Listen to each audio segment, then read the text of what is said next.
गुरु नानक शाम के क्रम में अपने भक्त के यहाँ पहुंचते हैं। एक अमीर भक्त था और एक गरीब था। अमीर का भोजन बंद करके चला आता है। अमीर का जब भोजन बंद करके आया तो 56 प्रकार का भोजन था। भोजन करने तो भगवान कृष्ण भी गए थे दुर्योधन के घर, जहाँ 56 प्रकार का व्यंजन था, मेवा मिष्ठान था, लेकिन भगवान कृष्ण ने उस भोजन में लात मार दिया। क्यों? इसलिए कि वह भोजन में अहंकार था। वह भोजन में विकार था। भगवान कृष्ण ने कहा नहीं नहीं, ये भोजन हमको नहीं खाना है। वो विदुर के घर जाते हैं, मकई का रोटी और साग खा लेते हैं भर पेट, और भगवान कृष्ण अपने रास्ते को पकड़ लेते हैं। उसी प्रकार गुरु नानक जब एक रोटी को तोड़ते हैं तो उसमें से खून गिरता है। नानक देव जी कहते हैं कि ये रोटी हम नहीं खा सकते हैं। फिर गरीब आदमी का भोजन आया। उसके भोजन में जब नानक देव जी हाथ लगाते हैं, उस रोटी को जब तोड़ते हैं तो उस रोटी में से दूध टपकता है।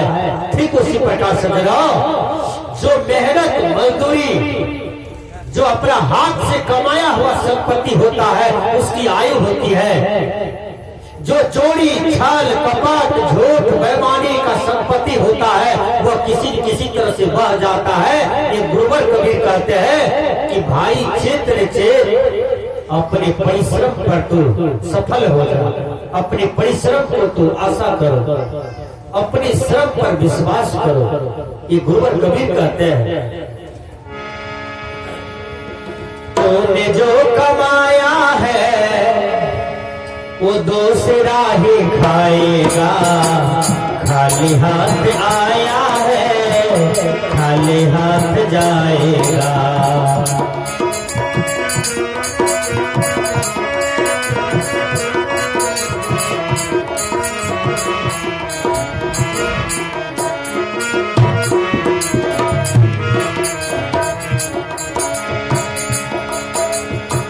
जब तलक ये सांसें हैं हो,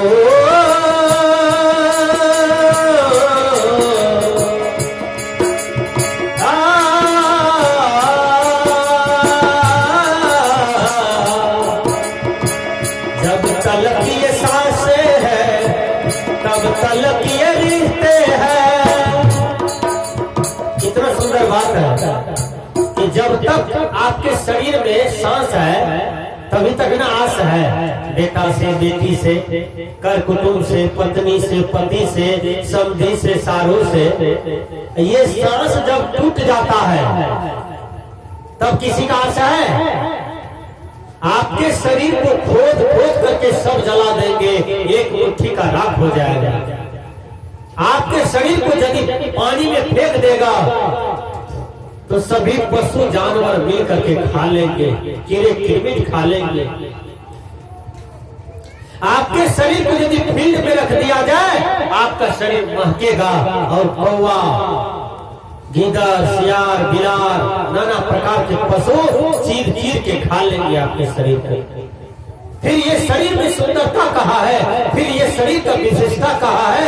यह शरीर की विशेषता तब है जब यह शरीर से आप भगवान की भजन करते हैं, जब यह शरीर से जब आप परमात्मा को याद करते हैं, जब यह शरीर से आप सुंदर सुंदर कर्म करते हैं, तब ये शरीर की विशेषता है, तब आपके मानवीय गुरु की विशेषता है। गुरुवर कबीर कहते हैं जब तलक ये रिश्ते हैं तब तलक ये सांसें हैं।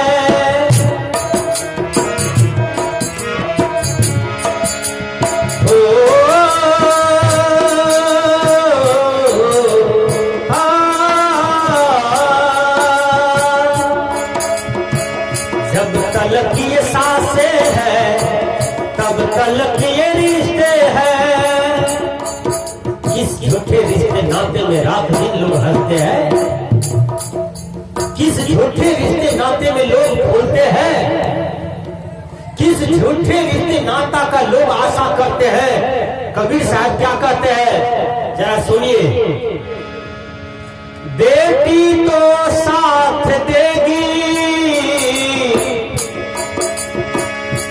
केवल कन्यादान तक दोस्त यार साथ देगा, श्मशान घाट तक बीबी तो साथ देगी, केवल मकान तक बेटा तो साथ देगा, श्मशान घाट तक।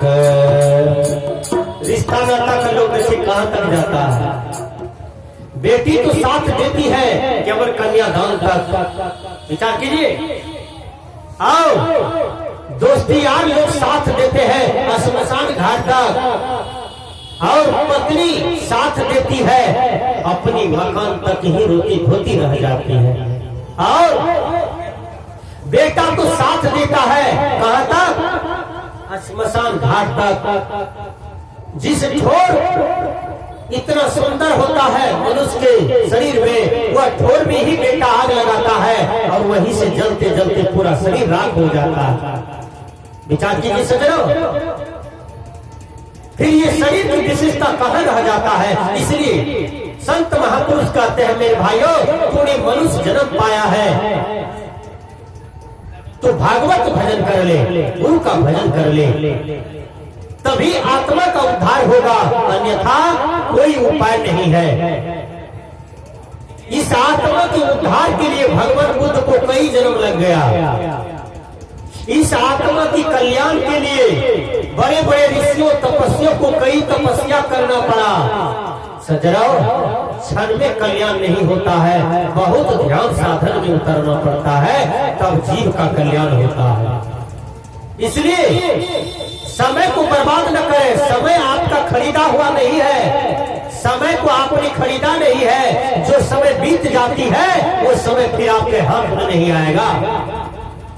विचार कीजिए, एक आदमी के घर में चोर घुस जाता है।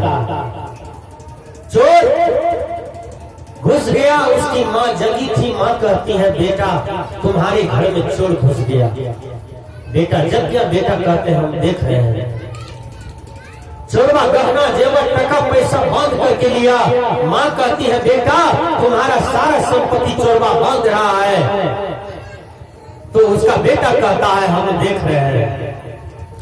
चोरवा जब सारे संपत्ति को बांध करके कपार पर ले लिया और जाने लगा घर की तरफ, तो फिर माँ कहती है बेटा चोरवा तो जा रहा है। तो बेटा कहता है कि हम तो देख रहे हैं। माँ जी कहती है चोरवा तो चला गया कुछ दूर, कहा हम देख रहे हैं। उसी प्रकार भाइयों, आपकी इतना सुंदर अनमोल जीवन है, इतना रतन जीवन है आपका, इस जीवन को चुरा रहा है। और काम, क्रोध, लोभ, मोह, अहंकार, राग, द्वेष, जलन, ईर्ष्या, बैर, ये सारे चोरवा है जो आपको चुराता है। आप इस चोरवा को हाथ लगने न दीजिए। इस चोरवा को ज्ञान रूपी झाड़ू से मारिए, ये चोरवा भाग जाएगा और आपकी संपत्ति का रक्षा हो जाएगा, आपके जीवन का रक्षा हो जाएगा। इसलिए गुरुवर कबीर कहते हैं जब तलक ये रिश्ते हैं तब तलक ये सांसें हैं।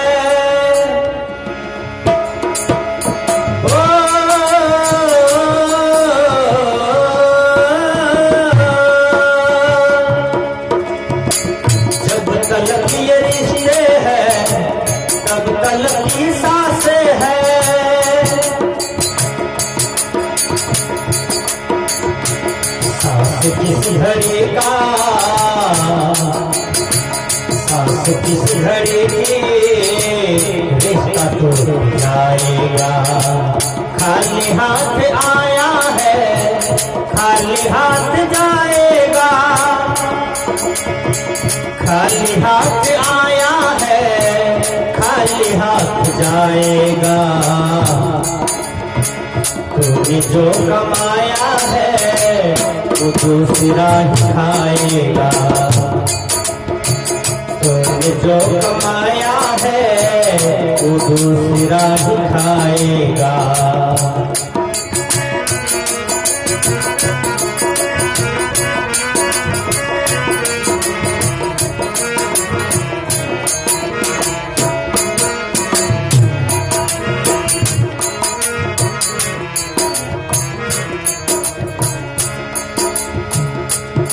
कितना धोखा देते हैं ये मानव।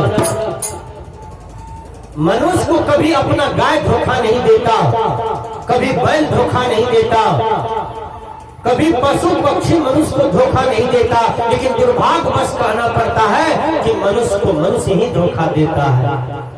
आज भाई भाई को मारता है, पिता पुत्र को मारता है, माँ बेटी को मार देती है, गोतनी गोतनी को मार देती है। क्यों? ये सारी अज्ञानता है, सारी मूर्खता है। जब उसको समझ में आ जाएगा कि हम दुनिया में क्यों आए हैं, क्या करने आए हैं, क्या करना चाहिए, तो फिर वह किसी को धोखा नहीं दे सकता है। विचार कीजिए, आज पति पत्नी के बीच में भी कलह होता है, पति पत्नी के बीच में विश्वास नहीं है, पति पत्नी के बीच में भी प्रेम की हत्या है, पति पत्नी के बीच में भी प्यार की हत्या है। विचार कीजिएगा। एक दिन ऐसा सूचना आया, उस सूचना को मैं देख रहा था। अपनी पत्नी ने अपना ही पति को, पूर्व प्रेमी जो था उसके सामने में जो पति के साथ फेरा लिया था, अपने पति को कुदाल से काट दिया और प्रेमी की जो पूर्व प्रेमी था उसके साथ में वो पत्नी चली जाती है और अपनी पति का हत्या कर देती है। जिस पति का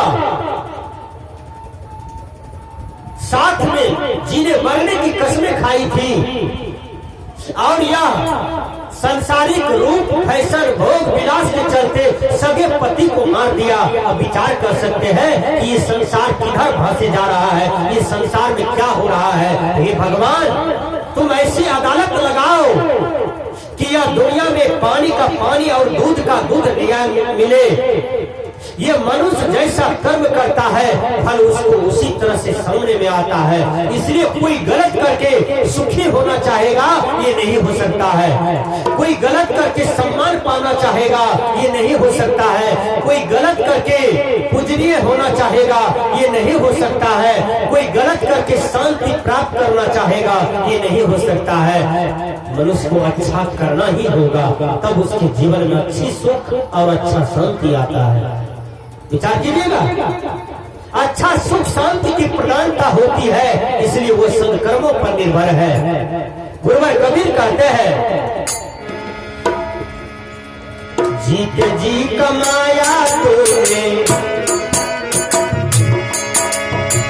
नाम वो सुकून का,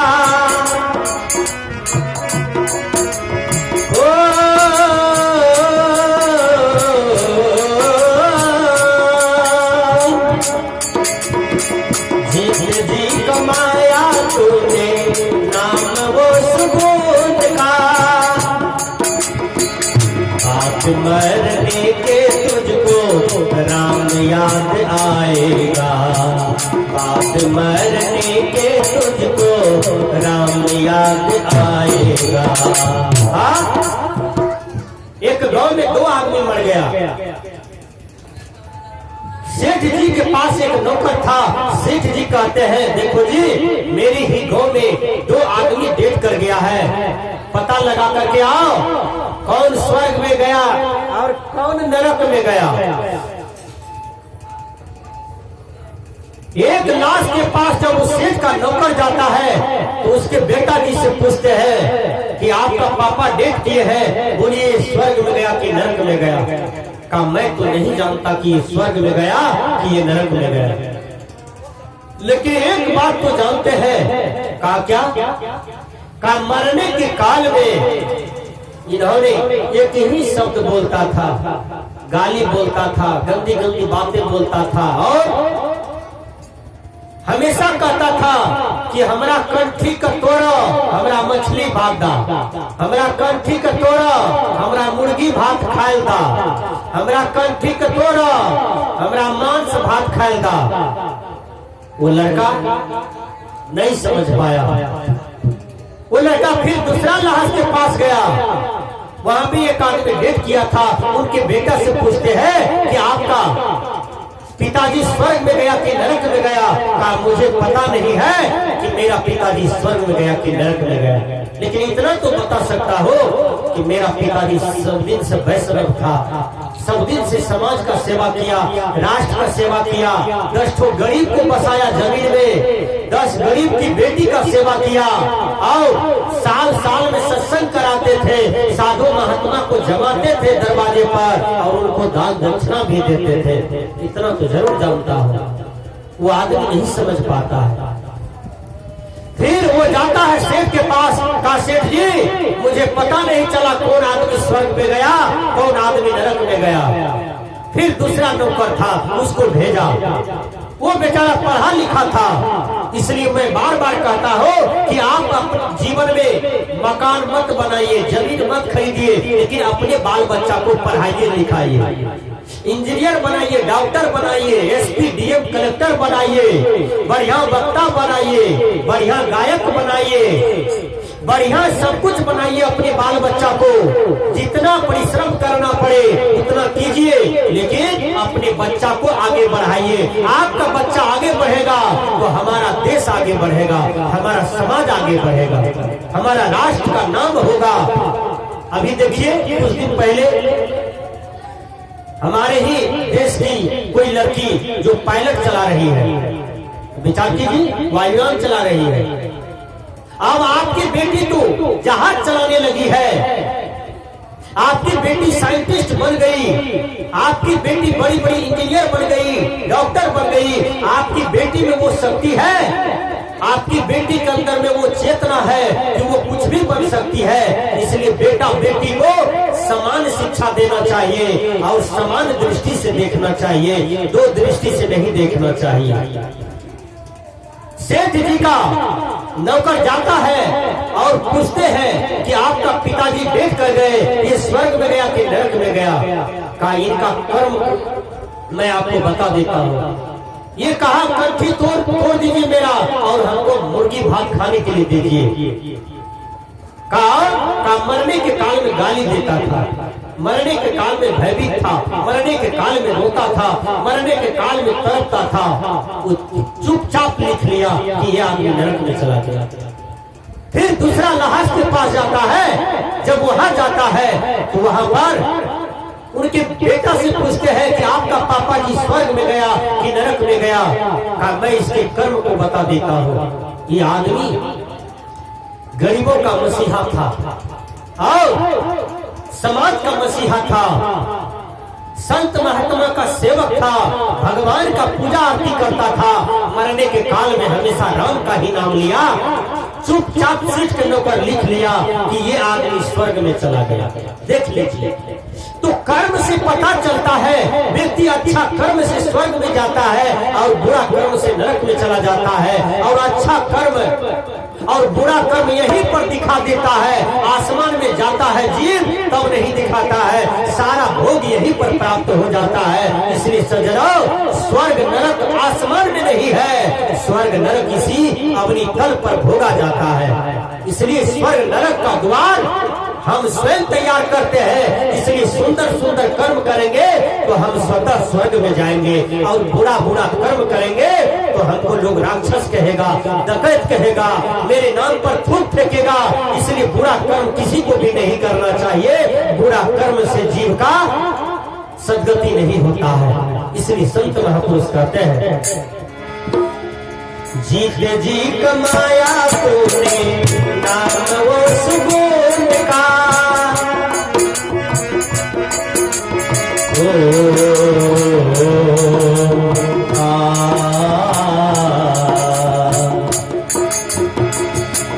जी के जी कमाया तूने नाम वो सुगुण का, आज मरने के तुझको राम याद आएगा।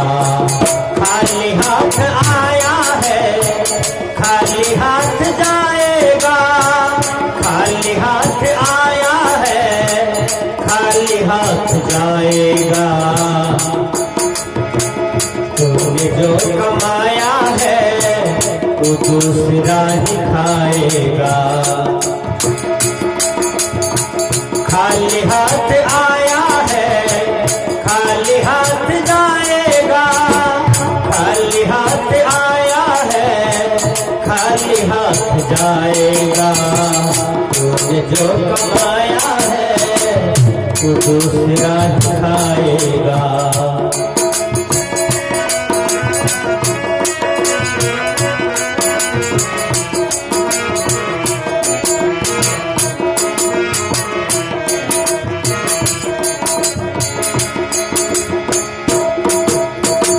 आपके घर में ड्रम में चावल सर रहा है, गेहूं सरता है। आपके पड़ोसी भूखे हैं, भूख से बच्चा मर गया, भूख से बीमार है, लेकिन आपने एक मुट्ठी दान भी नहीं कर पाए। कैसा जीवन जिया। गुरुवर कबीर कहते हैं जो दान के हाथ को आगे नहीं बढ़ाता है उसको मानुष कहानी से क्या फायदा। जो दान के हाथ को आगे नहीं बढ़ाया उसको मानुष कहानी का भी कोई अधिकार नहीं है, क्योंकि मनुष्य प्रवृत्ति जो आप ही आप चले, पशु प्रवृत्ति जो आप ही आप चले, और मनुष्य वह जो मनुष्य के लिए मरे। मनुष्य वह होता है जो एक दूसरे मनुष्य के लिए मरता है। इंसान वो होता है जो एक दूसरे इंसान के लिए मरने मिटने के लिए तैयार है। पशु प्रवृत्ति में न जिए। एक दूसरा पशु दूसरे की रक्षा नहीं कर पाएगा, दूसरे की दुख को हल नहीं कर पाता है, लेकिन मनुष्य एक दूसरे की दुख को हल करते हैं। विचार कीजिएगा। आज राज सत्ता के लिए, धन के लिए, पद के लिए, कुर्सी के लिए देश तबाह नेता से, बाप तबाह बेटा से, गुरु तबाह है चेला से। ये तालिबानी देखिए, अफगानिस्तान पर कब्जा कर लिया। क्या तालिबान में खाना खर्चा नहीं था? क्या वहां सुख शांति नहीं थी? एक दूसरे को लूटो, मारो, भगाओ, राज करो, फुट डालो, खत्म करो, अपना नाम कमाओ। याद कीजिएगा, बुरा का बुरा होता है और अच्छा का अच्छा होता है। परमात्मा का यह अजब हिसाब है। फल में देर लगता है लेकिन अंधेर नहीं होता है, लेकिन बुरा का बुरा होता है।